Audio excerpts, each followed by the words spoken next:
Hey, architecture firm owners and emerging leaders. Get ready for unparalleled insight into the development of a world-class architecture firm and a worldwide organization driving the digital transformation of the design and construction industry. With Build Smart, the podcast that's changing how our profession operates. We share the incredible stories behind innovation in the building industry with my friend and co-host, Patrick McLeamy, FAIA, former CEO of the international architecture firm, HOK. You know, Yamasaki's office or firm lasted during his lifetime. And when he passed away, I think that was the end of the Yamasaki office.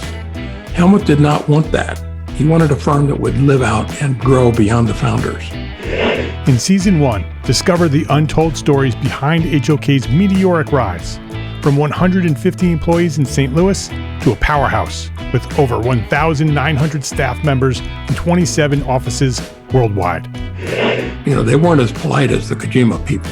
That was just boom. And anytime you have a creditor, whether it's Kojima or the bank, that wants their money, unless you can raise money someplace else, you are out of business. Bankrupt. And hold on tight for Season 2, where Patrick takes us on a new adventure as chairman of Building Smart International, shaping the future of digital transformation in the design, construction, and operation of built assets.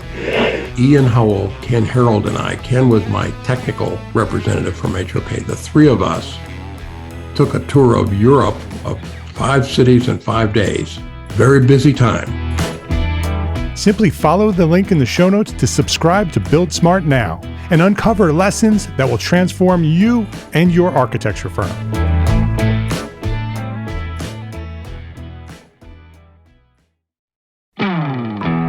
Hey, architecture firm owners and emerging leaders. Get ready for unparalleled insight into the development of a world-class architecture firm and a worldwide organization driving the digital transformation of the design and construction industry. With Build Smart, the podcast that's changing how our profession operates. We share the incredible stories behind innovation in the building industry with my friend and co-host, Patrick McLeamy, FAIA, former CEO of the international architecture firm, HOK. You know, Yamasaki's office or firm lasted during his lifetime. And when he passed away, I think that was the end of the Yamasaki office. Helmut did not want that. He wanted a firm that would live out and grow beyond the founders. In Season 1, discover the untold stories behind HOK's meteoric rise, from 150 employees in St. Louis to a powerhouse with over 1,900 staff members and 27 offices worldwide. You know, they weren't as polite as the Kojima people. That was just boom. And anytime you have a creditor, whether it's Kojima or the bank, that wants their money, unless you can raise money someplace else, you are out of business. Bankrupt. And hold on tight for Season 2, where Patrick takes us on a new adventure as chairman of Building Smart International, shaping the future of digital transformation in the design, construction, and operation of built assets. Ian Howell, Ken Harold, and I, Ken was my technical representative from HOK. The three of us took a tour of Europe of 5 cities in 5 days. Very busy time. Simply follow the link in the show notes to subscribe to Build Smart now and uncover lessons that will transform you and your architecture firm.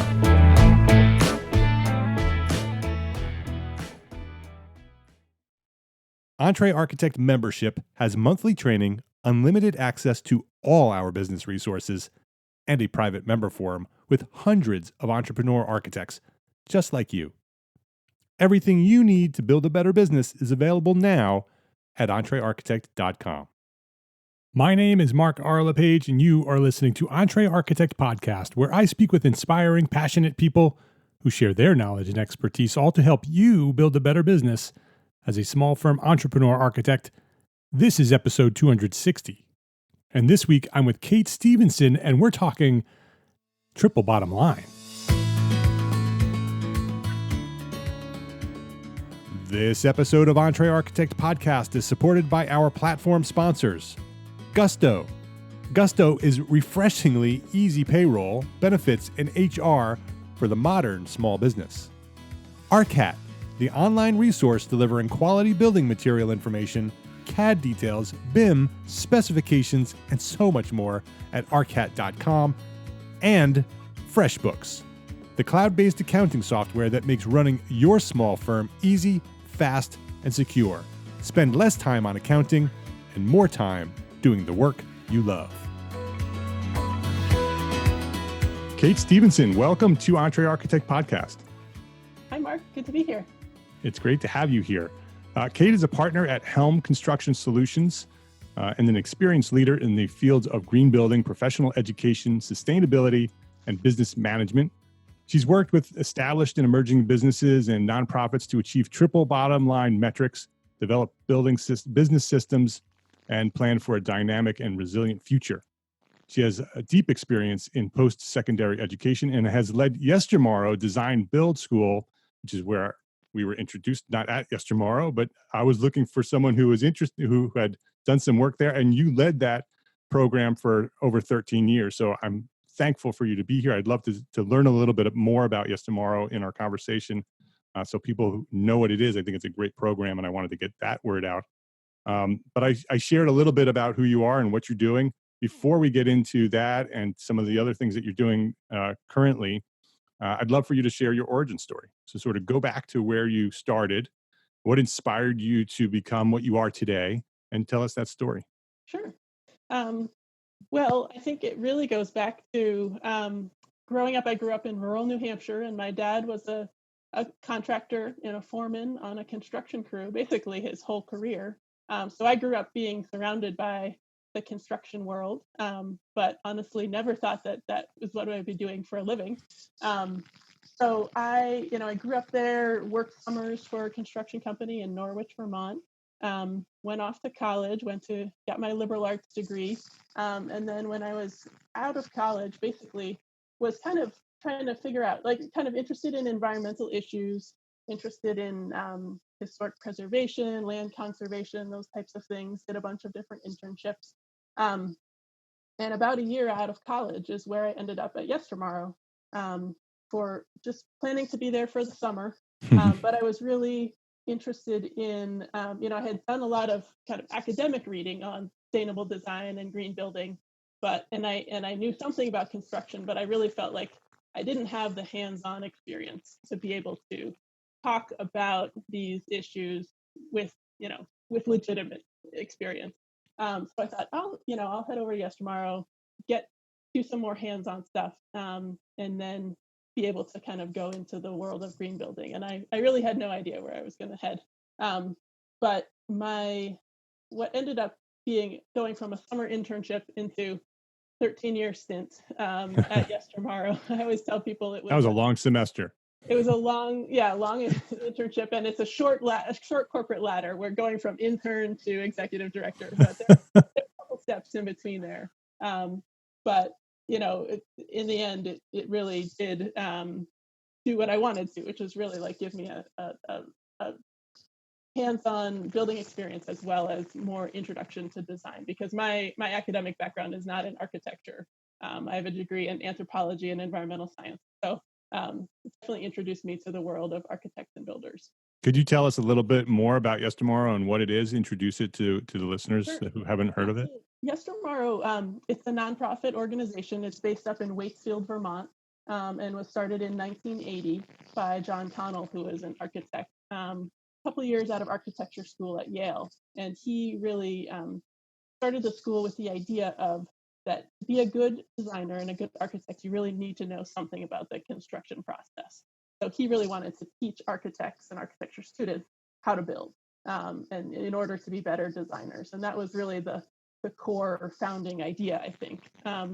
And over the last almost 40 years, 39 years, Yestermorrow has really evolved into being a place where both architects learn how to build, but also builders learn how to design, and homeowners and novices can really get an introduction to the whole design build process, and trying to make that whole, whether they're building a house or they're building a set of kitchen cabinets or a permaculture landscape, that they can be involved and part of the process of creating the built environment. And So it's hands-on design and construction. And yeah, are they actual projects? Like do people hire them to do it, or are they? yep. How's the actual project work? It is a school, and so everything's based around a curriculum of courses which range from 2-day weekend workshops on like everything like how to build a concrete countertop, to a semester-long program for architecture students who really want a lot of hands-on experience. So, you have 1-week classes, 2-week courses, and then these longer certificates and semesters. So there's really a range in the types of courses, and most of those courses are for all different levels. So you might have a real mix of people in each of those. But they're all kind of, I think that the core themes between them are they're all very hands-on and experiential, and immersive. So when you go to Yes Tomorrow for a course, it starts at 8 a.m. in the morning, and break for lunch, breaks for dinner. There's usually an evening session, maybe an evening lecture, or you're working down in the wood shop after dinner. But it's kind of 24/7. Yeah, it's your life. Yeah. And so you can pack a lot in to a short period of time. How important, from your point of view, and this may be an obvious question, but how important do you think it is for architects to spend time swinging a hammer? Oh, I mean, I think it's so critical to be able to, and I would watch architects and architecture students come in, and even framing a garden shed, which is about the scope of a lot of those short courses. They're building a tiny house frame or a garden shed, things like that. But just under the basics of understanding, like what the bottom plate looks like and how the studs like connect and what's the rafter detail. Some of the most basic things you just don't get from typical architecture school and doing, even the most advanced 3D modeling. So I think it's really critical for anyone who's designing to get some experience out in the field. Yeah, I agree. And you also said that the programs they're all types of people, right? So they're architects and builders and homeowners, and there's no separation, right? So if somebody joins that class, yeah, I mean, there are certainly different tracks, where certain courses that are more designed for professionals versus homeowners. Mm-hmm. One of the signature courses that's been offered at Yes Tomorrow since the very beginning is called Home Design Build. And that is more focused on homeowners, and it's kind of a mix of everyone designs their own house in 2 weeks, and they work together to build a group project, a carpentry project. And so in that case, it's like drafting 101. It's how to figure out your program, defining your dreams, and then, building little models. And they just take everybody through the whole process and crit at the end. And so that's really about how as a homeowner or an aspiring homeowner, you can get involved in the process and understand. And, some of those people go off and build their little cabin in the woods. And most of them probably end up working with a builder and an architect and not doing it all themselves, but they go into that process being much more informed about all the things that go into designing a building, and they can speak the language a little bit better as they enter into that. Right, which makes that project so much more successful from everybody's point of view. I mean, if you're working with a client as an architect, working with a client who understands the process of architectural design and construction, that could be such a more fulfilling project. Mm-hmm. And a big part of where Yes Tomorrow has evolved over those 39 years has also been in the realm of green building and sustainable design. And so, it was one of the first places that was really offered designers and builders opportunity to come and learn about some of the new technologies, whether it's super insulation or passive house design. So that it's always, I think Yes Tomorrow has been really pushing those topics forward and offering professional development and continuing education for folks that are interested in that too. So it's design build at the core, and it's about craft, but there's also this other layer of sustainability on top. Yeah, doing it way before it was cool. Right. Doing it from the beginning. It was part of the program from day one. Mm-hmm. The other thing that I found that's very beneficial, other than architects learning construction and construction people learning design is that they're interconnecting, and they're interrelating, and they're working together side by side. So architects understand how builders think, and builders understand how architects think. And I think for me, that was the most important part of me out on a field. I was very intentional. I grew up with a family of builders and construction workers and auto mechanics. And when I told my uncle, who was a contractor, that I wanted to be an architect, he wanted to know why. Yeah. Why would you do that? Those guys are nuts. Just come out and come build with me. And I understood that builder architect relationship, that headbutting that happens sometimes on job sites. And I wanted to know why. And so I intentionally worked out there, not only to learn how to build, but to understand the contractor's mind. So when I became an architect, because I always knew I was going to be an architect, so it was intentional to go out and work next to builders so I could understand that. And I very quickly understood it being out on the job site, because I saw how they talked and interacted with architects, and how architects interacted with them. And I heard what they said when the architect left.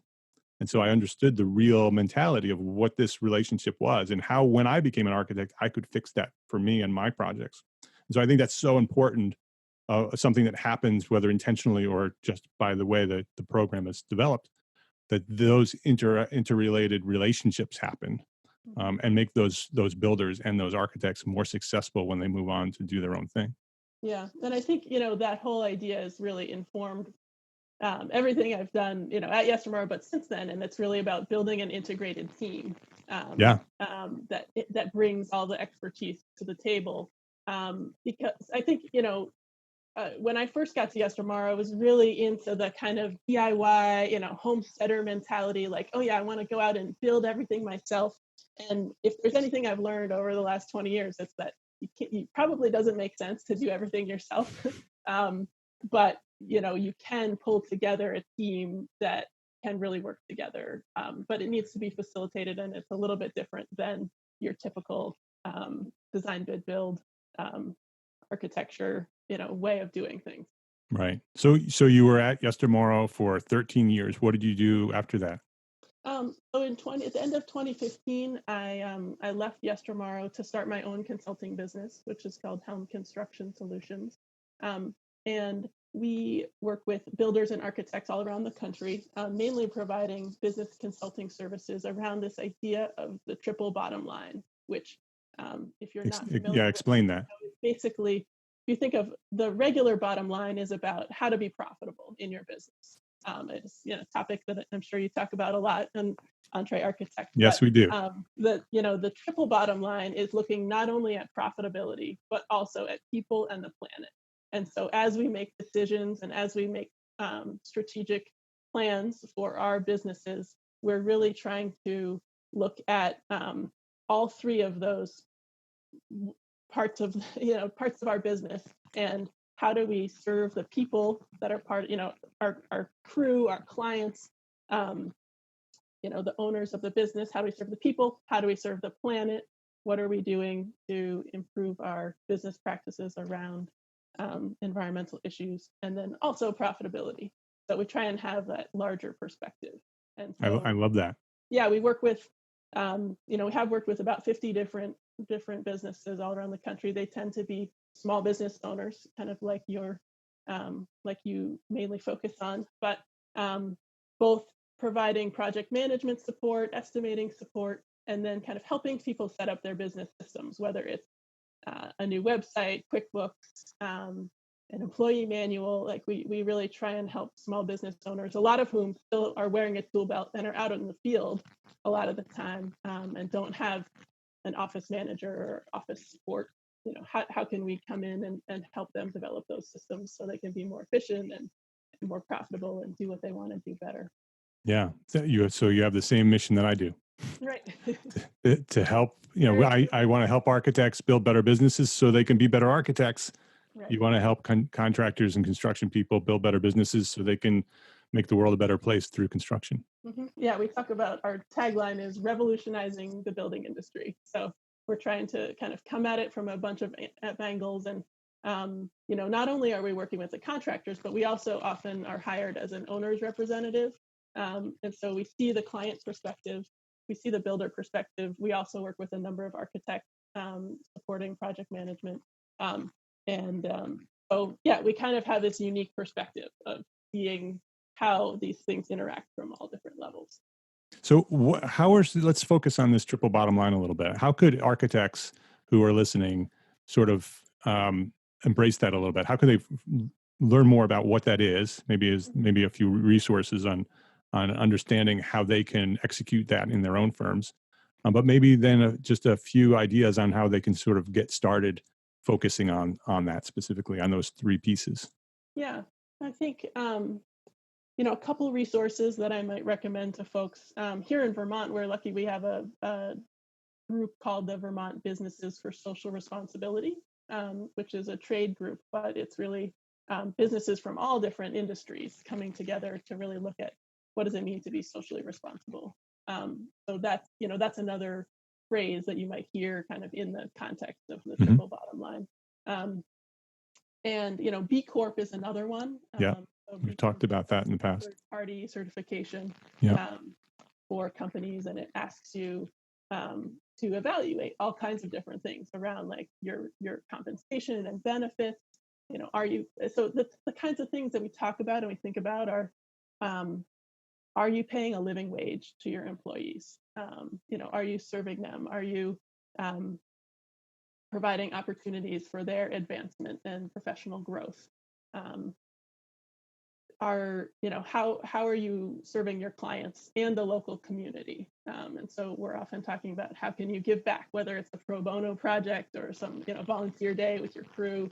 How can you give back to the local community? So those are kinds of things we think about in terms of the people side. On the planet side, we are always trying to think about how do we inform and educate our clients, the consumers of these homes and buildings, about the options in terms of sustainable design, and how can we help them push to the next level. If they don't, it's great if you find the person who walks in the door and says, yes, I want a living building challenge building. Right. Unfortunately, that doesn't happen very often. So kind of finding out where they're at and then figuring out how to propose solutions that might help move them to the next level. So a lot of our clients are talking about how to build foam-free buildings, or at least minimize the use of foam as much as possible. How can we maximize the use of local materials and reduce the amount of transportation going in? How can we be up to speed on things like passive house and net zero, and incentivize our clients to move in that direction? And sometimes the planet piece is something as simple as how can we be better at recycling on our job site and making sure that we reduce the waste on a day-to-day basis. So, we try and address a lot of those different levels. And then on the profit side, we're really focused on a lot of it is kind of finance 101. How do you read your profit and loss statement? What is a balance sheet? How do we do, and I know this is a topic that you've talked about before, but, how do we track our job costs effectively, and how do we set up QuickBooks or our other bookkeeping systems to be able to do that easily so that we know how much money we're making on each project and why. And then, once we can get to that level of understanding, then we can start talking about, how can we reinvest some of those profits into right and the planet.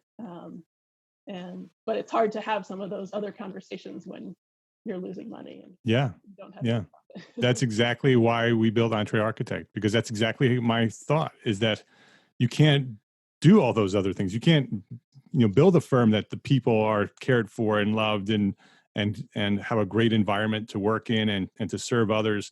And you can't, focus on making the world a better place if you're struggling to pay the bills every month. Right. And because that just gets overwhelming and it restricts you and limits you.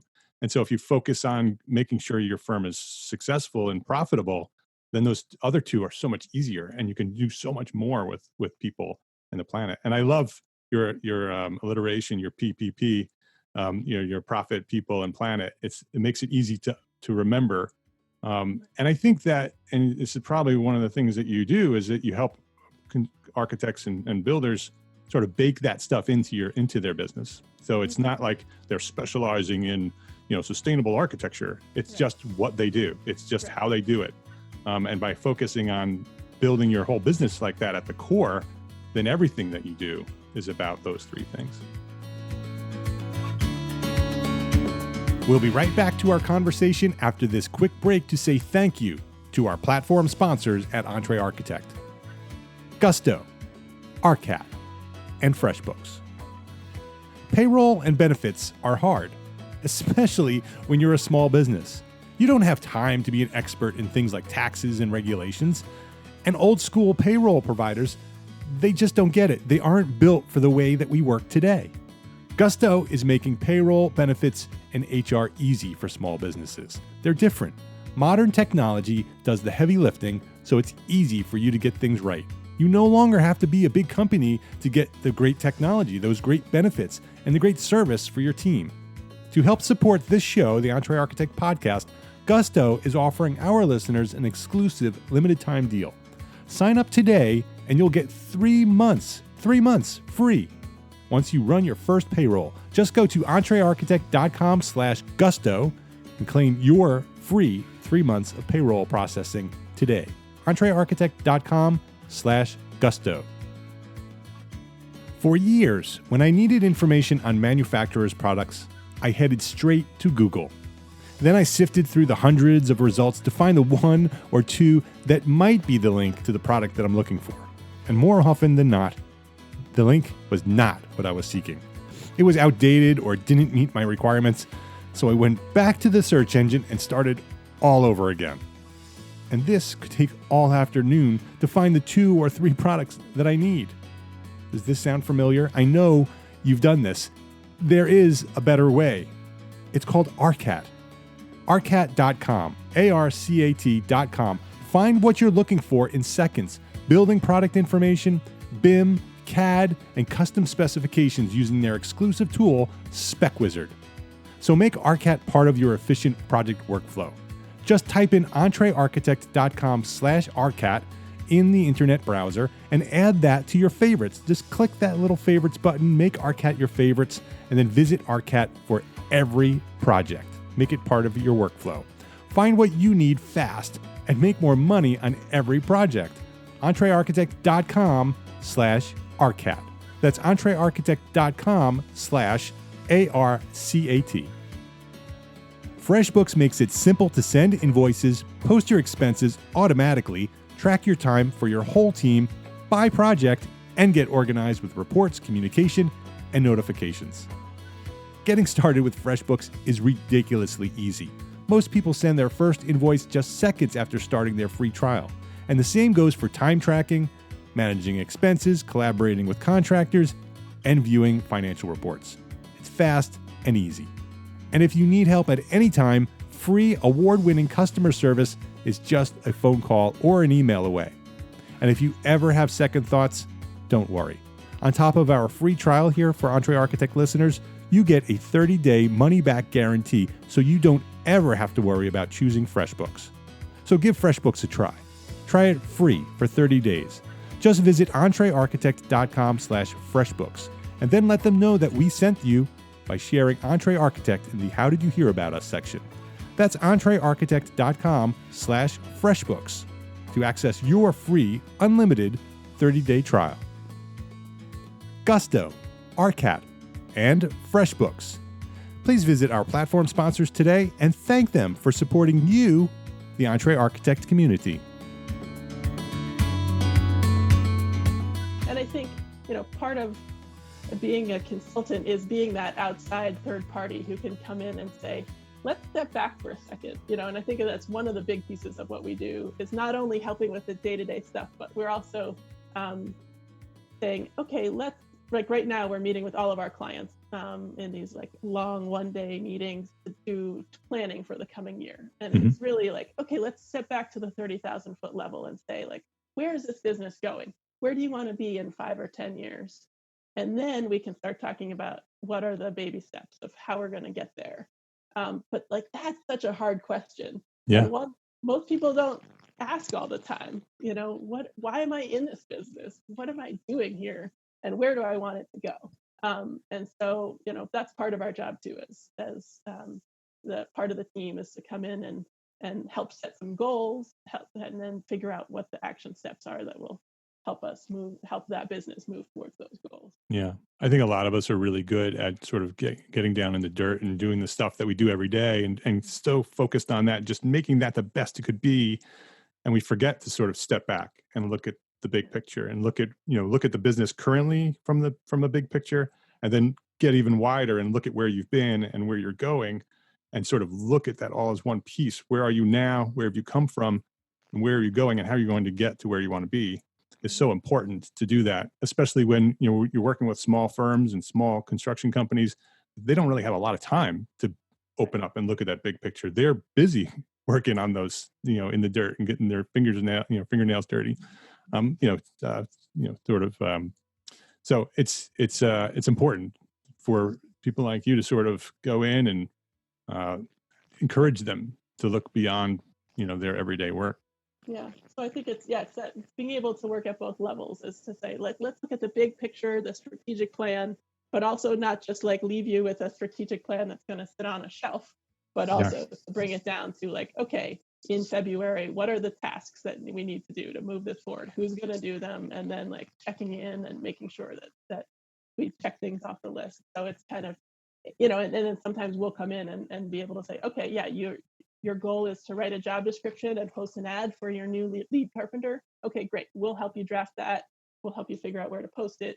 We'll do some of the legwork on the other end to make sure that we can help things move forward. Yeah, sounds like a great service. I'm glad you're doing that. Are there? So you're also working with. You had mentioned to me earlier before we got on the call here that you're leading a group of builders and architects. You want to talk about that a little bit and what Sure. that is? Yeah, about 5 years ago, I helped start a network called the Building Energy Bottom Lines, and it's a program of NESI, the Northeast Sustainable Energy Association. And basically what it is, it's a peer network for builders, architects, engineers, anyone in the high-performance building industry and design industry. And we come together, it's about 60 businesses right now, divided into 6 groups. So each group has about 10 companies in it. And they range from, basically a one-man operation, some sole proprietor architects to companies with 50 or 100 employees. But most of them, I would say, are in the 5 to 15 employee range. And it's the entire Northeast? So it's the entire Northeast. Sort of New York State North? Yep, all of New England, New York. I don't think we have anyone in Pennsylvania yet, but Northeast. And we come together twice a year in our groups and have an intense 2.5-day meeting where the meetings move around so that each business gets to host one of the gatherings. Over time, we're circle around and get to visit everybody. But the first day of those gatherings is really focused on kind of checking in with each of the businesses. Mostly it's business owners who come to the meeting, but sometimes they'll bring key staff and employees. And then the second day is kind of the deep dive into whoever the host business is. And we interview their team, we interview some past clients, sometimes subcontractors, anyone who gives us like a picture of like what's good, what's working well in this business, and what do they need to work on. And you're sort of doing that live in front of everybody so that everybody can sort of see what's happening and they learn from it? Typically. So we'll break up into a number of... In small groups. 3 or 4, and then we'll have a whole roster of people that we're going to interview. So we kind of do that in the morning, and then we come back and basically, we're trying to feed back to the owners of the host company what we've heard and help them identify some next steps for going, improving their business going forward. Right. So you're focusing on that triple bottom line with that organization as well. So this is a peer network that is really based around the idea of triple bottom line business. There's some similarities to other groups. Like I know there's Builders 20 group, a Remodelers Advantage has group. But those are very focused on profits. Yeah. And so we try and take a broader view. And I mean, in some ways, there's also an online community so that we're in contact with each other between these larger meetings. And it's, so it's part support network and it's part inspiration. And, for so many builders, I feel like, and I think I'm sure this is true for architects too. It's really easy to be in your little bubble. And you may have some idea of what your competitors are doing or what other people in the industry are doing. But to be able to have this open forum, we have a ton of, within these groups, a lot of transparency. People share their financials, they share their struggles with their employees, whatever the challenges are that they're facing. And so there's part of it is, having a group of people you can go to when you have challenges or questions.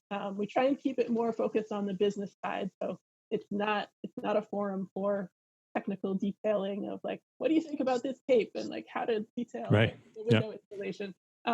There's other places where you can do that, but we tend to focus on more business systems and sharing resources. So part of it is we don't want to have to reinvent the wheel.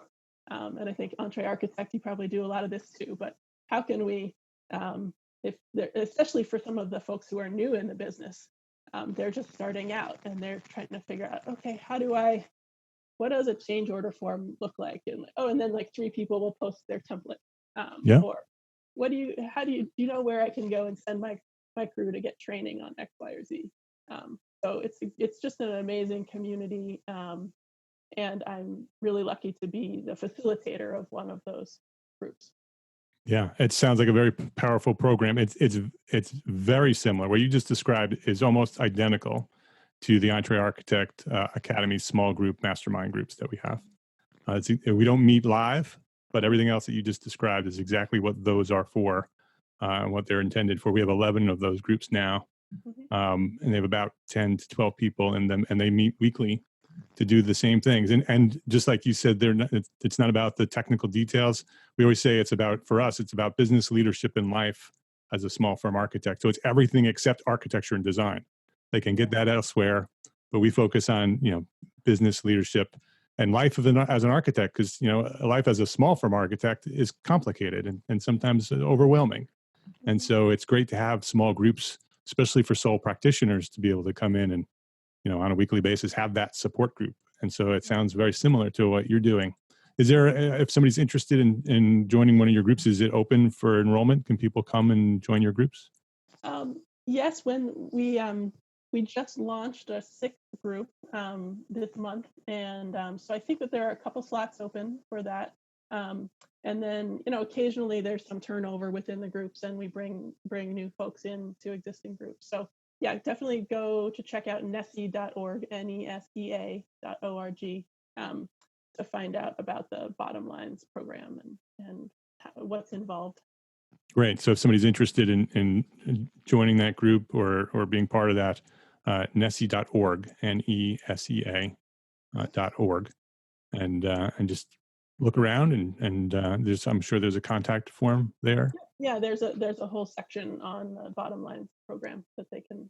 Great. Is there a place where someone who's listening might be able to reach out to you and ask questions about NESE, but also if somebody wanted to sort of, because you're focused in the Northeast region, and it sounds like such a powerful program, if somebody was interested in doing that in the Southwest or, Southeast, we've had a few inquiries from folks interested in starting a similar peer network in other regions. And I know there was some interest from the Pacific Northwest specifically. I'm not sure exactly where that's at. I know that NESE is Northeast focused, and so we've decided not to try and create groups in other regions. But I think that there's definitely willingness to share the model. Yeah, that's what I was thinking. Is that maybe somebody could sort of talk to you, and you could sort of advise them on how they might be able to start a similar program in their region. Mm-hmm. Yeah, I think that the folks at NESE would probably be the best. So go to nesea.org. Yeah. All right. Awesome. Great. That sounds like a great program. So thanks for sharing that. And I agree with you. It's definitely the most powerful thing we do. We have lots of resources and we have online training, but the mastermind groups are by far, people come into those groups and they are transformed. That they have that support, and they have the knowledge, they have the encouragement, they have the place that they can, share their struggles and their wins and celebrate, and they become little families. I mean, they really do. They become best friends because they meet every week, and they're closed groups, and they share things that they don't share with anybody else, even even their families. And so these are people that they bond with, and they're very, very powerful. Yeah, I mean, I think one of the most fulfilling things about doing the work that I do is seeing the transformation that can happen in companies, whether it's someone in my bottom lines group or whether it's one of my clients on the consulting side. But thinking back and saying, oh wow, I just met you 2 years ago, but like look at everything that's changed. And I think the peer network is very powerful in that it can be, especially for someone on the smaller side, they can, or who's just starting out, they can see examples of other businesses that, right, wow, look at what these other people are doing. And not that they have to emulate those, but that they can get some little nuggets of things that they might want to try and incorporate into what they're doing. And so, yeah. And there's that, it's not always about growth. I think, it's often about right, how to really refine what you're doing at the scale that you're at. But being able to be inspired by some of the other folks in the industry is exciting. yeah. And there's some built-in mentorship that happens, and learning, so that the people who are more seasoned actually learn from the younger generation of what they're bringing to the profession as well, because they're learning new technologies and new ways of doing things, and it sort of opens up our minds as more experienced architects and builders, to learn what's coming up, what's coming, up through the ranks in technology and new ways of practice. And so they're very, very powerful. So yeah. So nessie.org. Before we wrap up, Kate, I want to ask you the one question that I ask everybody. What is one thing that a small firm architect can do today to build a better business for tomorrow? Well, I think what immediately comes to mind to that is really building strong relationships with the contractors that you work with in your area. At Helm, we're very focused on kind of trying to create integrate an integrated approach to the design build process. So it's trying to get away from competitive bidding into a more a place where the builder is involved in the design process from the beginning.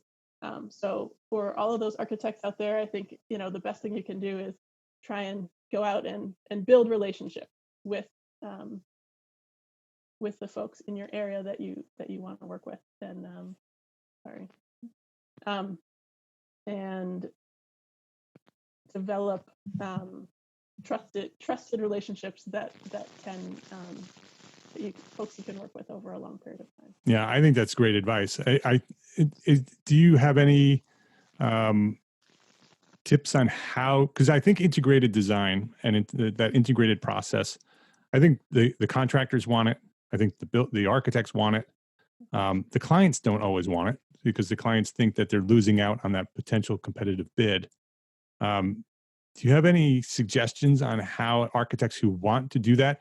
I think starting off by meeting, and I think that's an excellent answer to that question. But I want to go further, a little deeper on it, because it's important.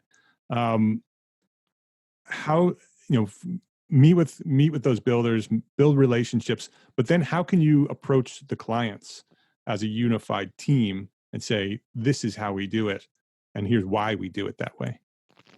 Yeah, I mean, we are often involved in coaching those conversations and having that going through that process. And I think our pitch for the client is that we will end up saving you time and money by going through an integrated process, because we are going to, even at the schematic design phase, we're going to be providing preliminary budget estimates to make sure that you're in the right range. Architects aren't always known for having the expertise to be able to provide accurate estimating. And so if the builder is involved, they can both be, and this is especially important for high performance design, because they're complicated assemblies. The building science is critical, and different builders have different approaches. And so by bringing the builder in early, the architect can say, okay, what's the wall assembly that you think makes the most sense in this? Okay, let's design this for the wall assembly maybe that you're most familiar with.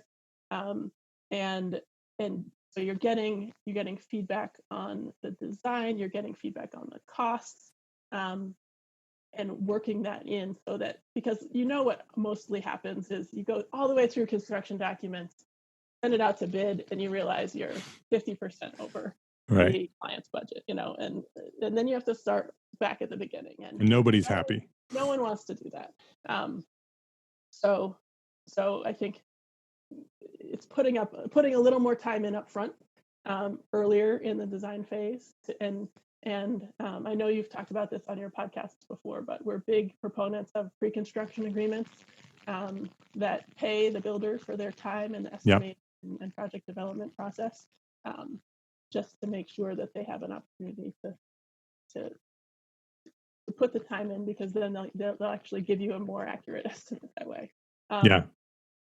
So I think we've been pretty successful at pitching that to clients, and I think where it's hard is if it's a new relationship. If the architect and builder have not worked together before, then it's hard to go to the client and say, "Oh yeah, we've got this all figured out and we've got a whole system."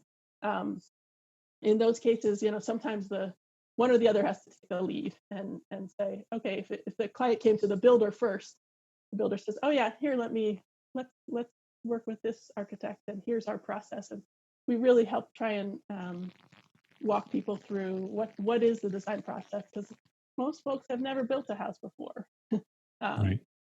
From the client perspective, they don't know how long it takes. They don't know what to expect. So we try and really lay that out step by step. Here are all the different pieces that have to come together so that everyone's expectations hopefully are on the same page, because that's where a lot of the conflict comes, right? Is in unfulfilled expectations. Right, exactly. That's where the problems happen. That's where the relationships break down. And that's why I think that your original advice of building relationships with one another is so critical, because what you're describing, it all comes down to trust from all three parties. That the builder and the architect need to trust one another. They come in, and that happens with relationship. Mm-hmm. That happens by meeting one another, understanding one another, understanding them as people and their families and their life and what happens with them. And that happens through these meetings where you have a cup of coffee with them and you meet with them and you bond with them and you build a relationship. And then when you bring that to a client, you're more likely to earn their trust, because now this is a response, to a builder and an architect who have a relationship, who are coming together for your benefit. Now they have that trust as well. And that's where the success in projects comes from, is when everybody trusts one another. And by far the best projects that I've ever been part of are when those three parties trust one another and they just let them do their jobs. The architect trusts the builder to do what they do, and the builder trusts the architect to do their work. And the owner is trusting them both, that they are there to help and benefit the owner. And it starts with those relationships. So great advice to go pick a couple of contractors, go meet with them, build a team, a network of builders that you can trust. And so when you go to a client, you can bring that new process to them, if that's not the way you do it now, and have a much more successful project. So thanks for sharing that.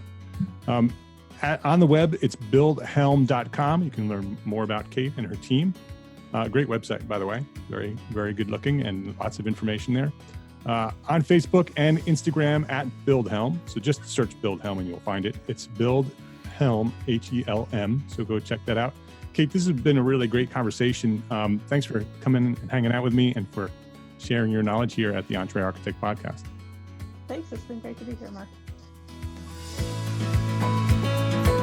Okay, share that episode with a friend. This is episode 260. So the link is EntreArchitect.com/episode 260. Share that link with a friend, please. That's the way this podcast grows week after week after week, because of you. So thank you very much.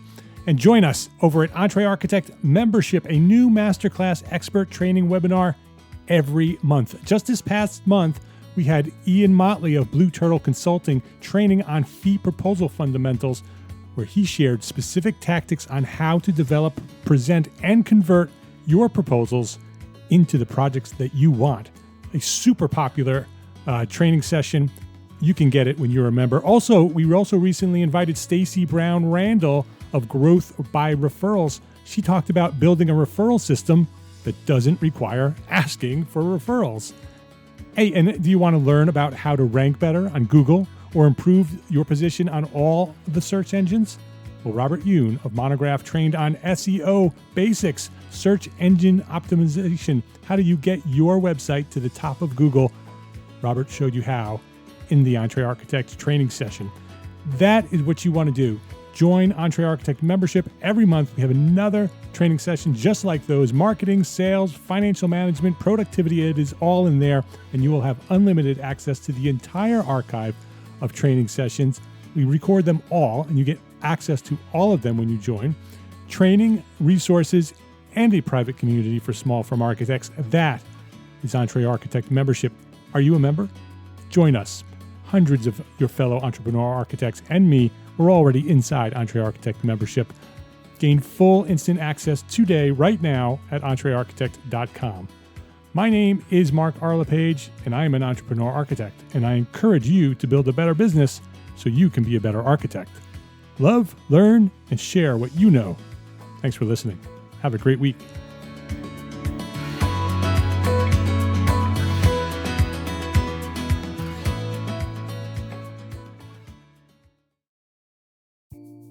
Imagine earning continuing education credits while doing exactly what you're doing right now. Well, you can. Gable Media has revolutionized the way you earn your continuing education credits with a groundbreaking approach. Forget running around town and scouring the internet for credit-worthy courses. Fulfill your CE requirements effortlessly by listening to engaging podcasts just like the one you're listening to now. Our podcasts are designed to educate, entertain, and inspire, all in a user-friendly environment. But wait, there's more.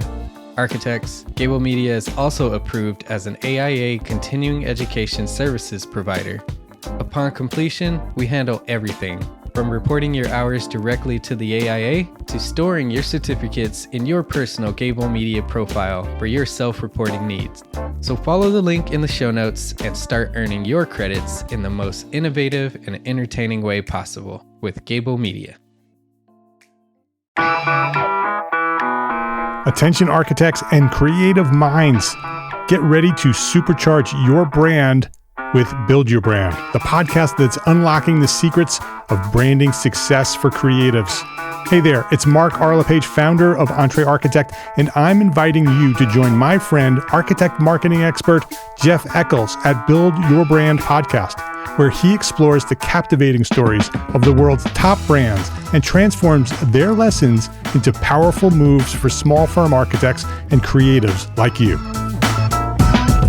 In Season 1, Jeff shares the thrilling tale of Southwest Airlines, where he dissects their journey to the summit and distills it into strategies tailor-made for you.